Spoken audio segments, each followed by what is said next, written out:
मेरी छोटी बुआ। रक्षाबंधन का त्यौहार पास आते ही मुझे सबसे ज़्यादा जमशेदपुर झारखंड वाली बुआ जी की राखी के कोरियर का इंतज़ार रहता था। कितना बड़ा पार्सल भेजती थी बुआ जी। तरह तरह के विदेशी ब्रांड वाले चॉकलेट, गेम्स, मेरे लिए कलरफुल ड्रेस, मम्मी के लिए साड़ी, पापा जी के लिए कोई ब्रांडेड शर्ट। इस बार भी बहुत सारा सामान भेजा था उन्होंने। पटना और रामगढ़ वाली दोनों बुआ जी ने भी रंग बिरंगी राखियों के साथ बहुत सारे गिफ्ट्स भेजे थे। बस रोहतास वाली जया बुआ की राखी हर साल की तरह एक साधारण से लिफाफे में आई थी। 5 राखियाँ, कागज के टुकड़े में लपेटे हुए रोली चावल और 50 का एक नोट। मम्मी ने चारों बुआ जी के पैकेट डाइनिंग टेबल पर रख दिए थे ताकि पापा ऑफिस से लौटकर एक नज़र अपनी बहनों की भेजी राखियाँ और तोहफे देख लें। पापा रोज की तरह आते ही टी टेबल पर लंच बॉक्स का थैला और लैपटॉप की बैग रखकर सोफे पर पसर गए थे। चारों दीदी की राखियाँ आ गई हैं। मम्मी ने पापा के लिए किचन में चाय चढ़ाते हुए आवाज़ लगाई थी, जया का लिफाफा दिखाना जरा। पापा जया बुआ की राखी का सबसे ज़्यादा इंतज़ार करते थे और सबसे पहले उन्हीं की भेजी राखी कलाई में बांधते थे। जया बुआ सारे भाई बहनों में सबसे छोटी थीं, पर एक वही थीं जिसने विवाह के बाद से शायद कभी सुख नहीं देखा था। विवाह के तुरंत बाद देवर ने सारा व्यापार हड़प कर घर से बेदखल कर दिया था। तब से फूफा जी की मानसिक हालत बहुत अच्छी नहीं थी। मामूली सी नौकरी कर थोड़ा बहुत कमाते थे। बेहद मुश्किल से बुआ घर चलाती थी। इकलौते बेटे श्याम को भी मोहल्ले के साधारण से स्कूल में डाल रखा था। बस एक उम्मीद से लेकर बुआ जी किसी तरह जिए जा रही थी। जया बुआ के भेजे लिफाफे को देखकर पापा कुछ सोचने लगे थे। गायत्री, इस बार रक्षाबंधन के दिन हम सब सुबह वाली पैसेंजर ट्रेन से जया के घर रोहतास बिहार उसे बगैर बताए जाएंगे। जया दीदी के घर। मम्मी तो पापा की बात पर एकदम से चौंक गई थी। आपको पता है ना कि उनके घर में कितनी तंगी है। हम 3 लोगों का नाश्ता खाना भी जया दीदी के लिए कितना भारी हो जाएगा। वो कैसे सब कुछ मैनेज कर पाएंगी। पर पापा की खामोशी बता रही थी उन्होंने जया बुआ के घर जाने का मन बना लिया है। और घर में ये सबको पता था कि पापा के निश्चय को बदलना बेहद मुश्किल होता है। रक्षाबंधन के दिन सुबह वाली Dhanbad to Dehri on Sone passenger से हम सब रोहतास पहुंच गए थे।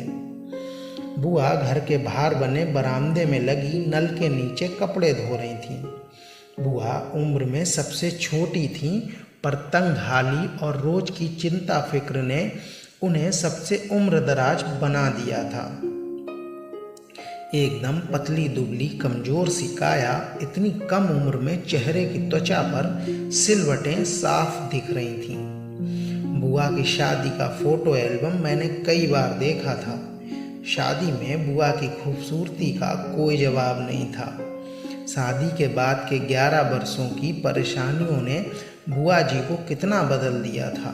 बेहद पुरानी घिसी सी साड़ी में बुआ को दूर से ही पापा मम्मी कुछ क्षण देखे जा रहे थे। पापा की आंखें डबडबा सी गई थीं। हम सब पर नज़र पड़ते ही बुआ जी एकदम चौंक गई थीं। उन्हें समझ नहीं आ रहा था कि वो कैसे और क्या प्रतिक्रिया दें। अपने बिखरे बालों को संभालें या अस्त व्यस्त पड़े घर को दुरुस्त करें।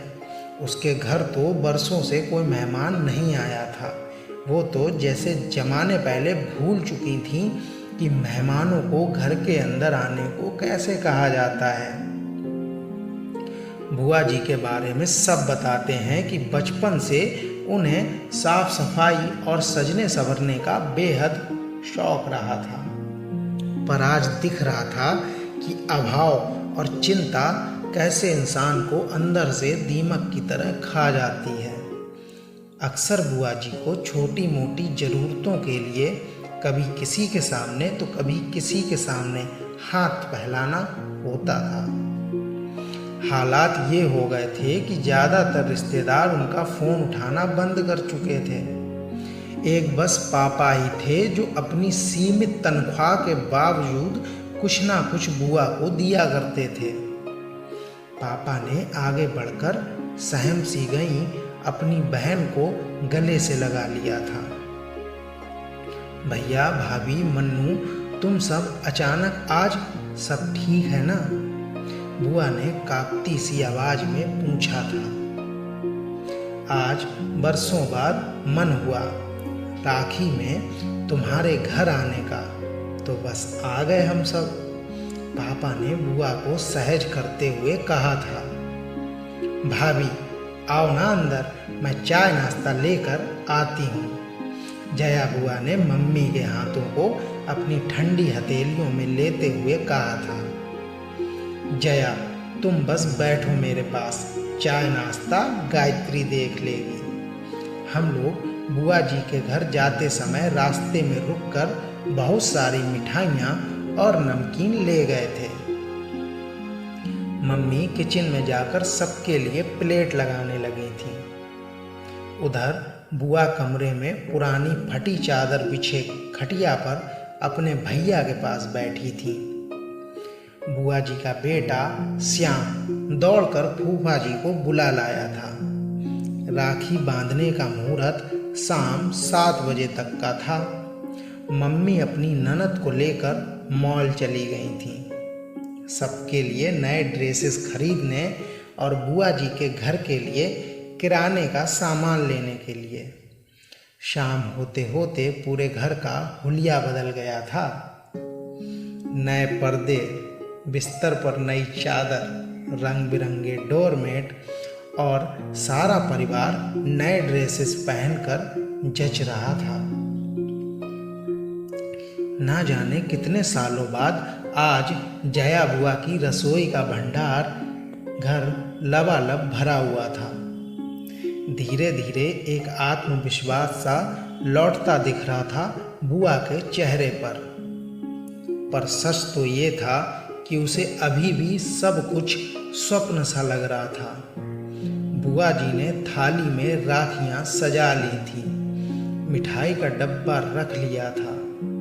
जैसे ही पापा को तिलक करने लगी, पापा ने बुआ को रुकने को कहा। सभी आश्चर्यचकित थे। 10 मिनट रुक जाओ, तुम्हारी दूसरी बहनें भी पहुंचने वाली हैं, पापा ने मुस्कुराते हुए कहा। तो सभी पापा को देखते रह गए। तभी बाहर दरवाजे पर गाड़ियों के हॉर्न की आवाज़ सुनकर बुआ, मम्मी और फूफा जी दौड़कर बाहर आए तो तीनों बुआ का पूरा परिवार सामने था। जया बुआ का घर मेहमानों से खचाखच भर गया था।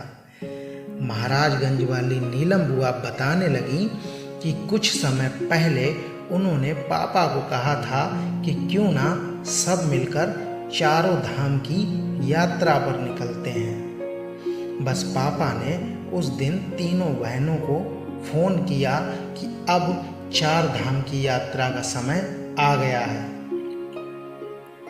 पापा की बात पर तीनों बुआ सहमत थीं और सबने तय किया था कि इस बार जया के घर सब जमा होंगे और थोड़े थोड़े पैसे मिलाकर उसकी सहायता करेंगे। जया बुआ तो बस एकटक अपनी बहनों और भाई के परिवार को देखे जा रही थी। कितना बड़ा सरप्राइज दिया था आज सबने उसे। सारी बहनों से वो गले मिलते जा रही थी। सबने पापा को राखी बांधी। ऐसा रक्षाबंधन शायद पहली बार था सबके लिए। रात एक बड़े रेस्तरां में हम सभी ने डिनर किया। फिर गप्पे करते जाने कब काफी रात हो चुकी थी। अभी भी जया बुआ ज्यादा बोल नहीं रही थी। वो तो बस बीच बीच में छलक आते अपने आंसू पोंछ लेती थी। बीच आंगन में ही सब चादर बिछाकर लेट गए थे। जया बुआ पापा से किसी छोटी बच्ची की तरह चिपकी हुई थी, मानो इस प्यार और दुलार का उसे बरसों से इंतजार था। बातें करते करते अचानक पापा को बुआ का शरीर एकदम ठंडा लगा तो पापा घबरा गए थे। सारे लोग जाग गए पर जया बुआ हमेशा के लिए सो गई थीं। पापा की गोद में एक बच्ची की तरह लेटे लेटे वो विदा हो चुकी। पता नहीं कितने दिनों से बीमार थीं और आज तक किसी से कही भी नहीं थी। आज सबसे मिलने का ही आशा लिए जिंदा थीं शायद। अपनों का ध्यान रखें। जो समर्थ हैं वो अपने असमर्थ रिश्तेदारों एवं मित्रों की समय पर सहायता अवश्य करें। सोच बदलेंगे तो जग बदलेगा। ऐसे ही और वीडियोस के लिए प्लीज़ वीडियो को लाइक और चैनल को सब्सक्राइब करना ना भूलें। धन्यवाद।